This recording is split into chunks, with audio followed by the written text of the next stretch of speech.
Hi எல்லாருக்கும் தைப்பொங்கல் நல்வாழ்த்துக்கள். நாளைக்கு காலையில் பொங்கல் எல்லாமே பொங்கல் வைக்கிறதுக்கு ரெடி ஆகிட்டு இருப்பீங்கன்னு நினைக்கிறேன். நானும் வந்துட்டு நாளைக்கு வந்து சக்கரை பொங்கல் வெண்பொங்கல் வந்து வைக்கலான்ட்டு பிளான் இருக்குது.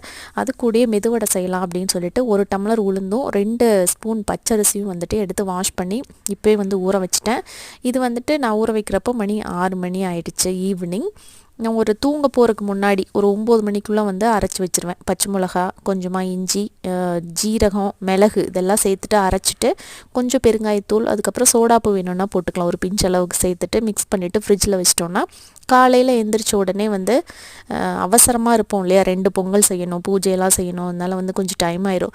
ஸோ அதனால் வந்துட்டு முன்னாடி இன்றைக்கே நைட்டே வந்து ரெடி பண்ணி வச்சிடலாம் அப்படின்னு சொல்லிட்டு தான் பண்ணிகிட்ருக்கேன். காலையில் செஞ்ச ஒயிட் சட்னி, தேங்காய் சட்னி கொஞ்சம் மிச்சம் இருந்துச்சு. அது ஃப்ரிட்ஜில் தான் இருந்தது.